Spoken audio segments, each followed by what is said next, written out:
Good afternoon, ladies and gentlemen. This is Harry Muppet. Welcome back to another Starcraft 2 Daily Masters. It's only about 4 minutes till evening, which is of course 6 PM, but regardless, let's get stuck into it. So let's introduce our players in this TvZ. Up the top right side of the map, it is Mr. Polt. He is 26 years of age from South Korea, sponsored by both CM Storm and iBuyPower, playing for CM Storm. I've never understood the difference between being on a team and being sponsored by, because sometimes they're on a team and they're sponsored by the same company. So it's very interesting, but maybe they're just a team of one or something like that. It's interesting. Maybe I can right click on CM Storm and see who else they're sponsoring, who else is on their team. But I suppose if you're on a team, then technically they are sponsoring you, so maybe I'm just confusing the issue. And down at the bottom left side of the map, it is Mr. TooDming. He is 26 years of age from China, plays for the Zenith of Origin team, otherwise known as Zoo. And what a beautiful race to be playing in a team called Zoo. I mean, if you're playing in a team called Zoo, then you've got to be playing Zoo. It just makes all sorts of sense. Yeah, none of the other races really, really kind of do it as far as the Zoo are concerned, but the Zerg are definitely out there, and this Reaper is definitely out there doing quite a bit of damage. Second Reaper coming on up, and now they are going to start getting it on. Yeah, not really enough to sort of see that Queen up to do enough damage, but going to try and do as much damage as they can before falling back. And yeah, that's about it. They're doing so well that Polt is actually sending out a third Reaper. Although I do believe he does like to send Reapers out and does like to have a good crack with his harassment. Switching into Hellion Tech coming out now. And who knows, we may be seeing 6 Hellions and 3 Reapers going nuts. And that is definitely enough to be killing a Queen. Taking a ton of damage here, but they're still doing quite a bit of damage. Although they're sort of splitting it over the different Queens. So the micro not quite impeccable, but still not too bad. See, that guy lost about 40 health. If this guy lost 40 health, he would be in the red. So that's how it is. But I think the Queen with more health was a little bit closer. So if you're just moving in there, then that is the one that you're going to be attacking, unfortunately. But it's still fine. Polt going nuts on the wall. He's definitely, I don't know if he saw the Lings already with speed. I think he may have. And may have just decided to speed up the production of this just a little bit, because yeah, you definitely want to have a wall if there are tons of Lings coming at you. So there we go. He's got the wall, he's got the expansion, he's got a ton of workers coming out. He's 10 workers behind, but he's going to be pushing that. And TooDming, with the third base coming down, is going to be quite easily in the lead on the economy, but Polt doesn't need to be in the lead on the economy to win this game. He just needs to have a crap load of workers and about 5 or 6 different barracks chumping out units, and then he should be fine. First Hellion's starting to come out there along with the Reapers. This guy somehow got out in front, and yeah, we'll see exactly what they can do. Mr. TooDming, what does he have? He does have almost nothing at the moment, but he is building 10 more Lings, so that should be pretty easy. Definitely needs them, because 6 Lings will just absolutely get demolished by these guys. And we can see that Polt is actually building Hellions 7 and 8 here. So he's got 6 out on the map, building 2 more. He's really pushing out that harassment, and he really feels like he can do something in this game with those harassing units. And I happen to agree with him here, because you can see this third base is way open. It's just starting to get built, and TooDming is going to be thinking about moving some units out there. And that is going to be a lot of potential death for Mr. Polt. If he wants to go over there, he can just absolutely start demolishing everything. And I mean, 6 Hellions is going to be able to kill a lot of Lings. There's 16 Lings out there at the moment. TooDming not really building any more.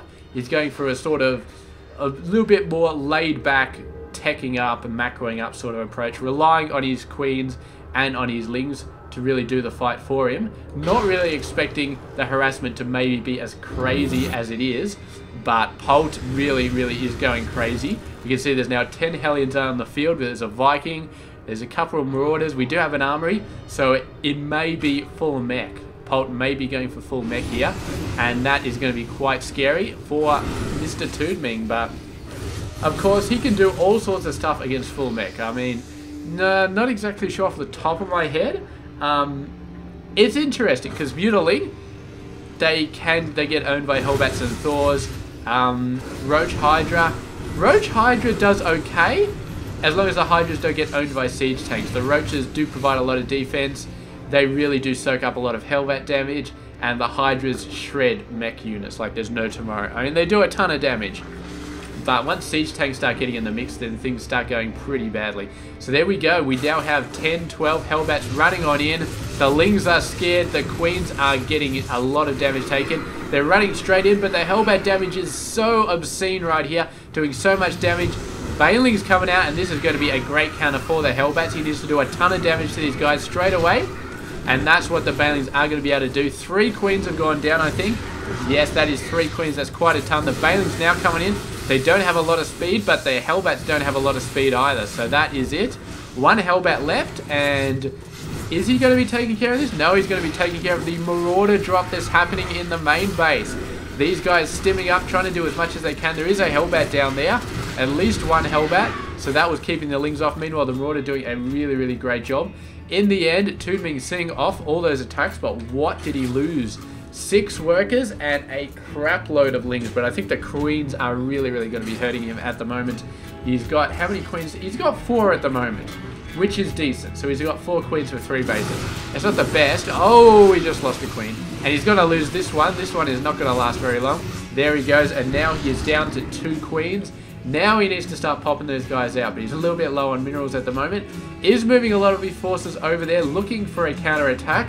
Polt is still on 2 bases. He does have a 3rd base.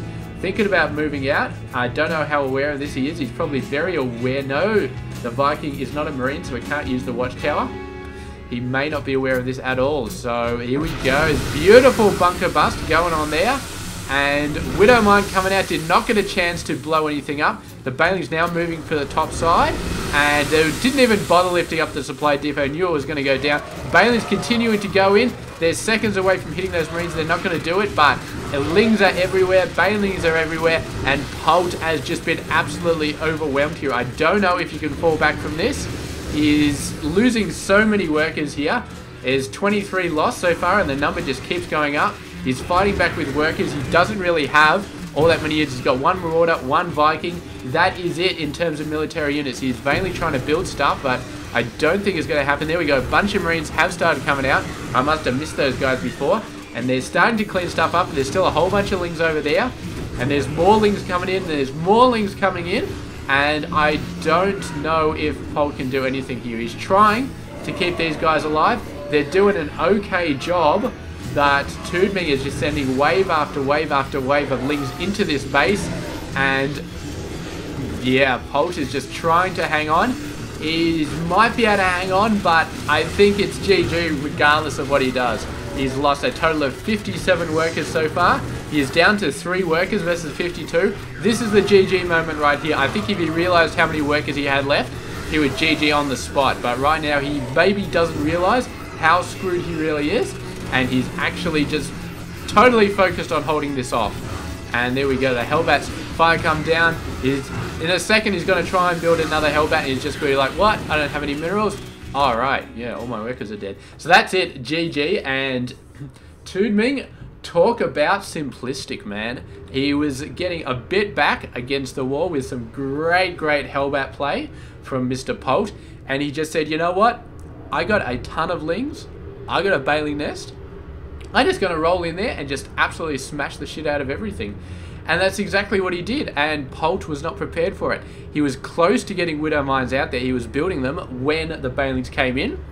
So they would have been good versus Banelings. He could have put a couple out there and oil over and that sort of stuff and shortened down the amount of Banelings and Lings and probably could have held it off. But I don't think the Widow Mines really had a chance to do anything. They were just a little bit too late. Couple of them did some stuff, 7 kills here, 14 kills there, so that's not bad, but they were not in time to stop the Banelings from taking this out and from taking this out. And those were the 2 important barriers to protecting each part of Polt's base, and once they were down, the Lings just went nuts, and there were way too many Lings for the Widow Mines to actually stop. They just whittled down their numbers, but in the end, TooDming just completely owned everything. And that was it. Very nice play by Mr. TooDming there, just simplicity. I mean, the Baneling bust is a time-honored tradition against Terran players, as there's a lot of T's in that sentence, but it's true. And TooDming just pulled it off perfectly here. So it's a great old school tactic, and as you can see here, it still does work perfectly when you're going against the right sort of units. I guess maybe he took advantage of the fact that Polt was going for a heavy sort of mech base sort of stuff. Stim Marines, a whole bunch of Stim Marines and Marauders with heavy medevac support may have done a little bit better, I think, but it's hard to say. I mean, TooDming was in a good position. He just wiped out a whole bunch of harassment units, and he just rolled in there and demolished everything. So that's it. Anyway, game done. Thank you very much for watching, and I will catch you guys tomorrow with another one. Stay tuned.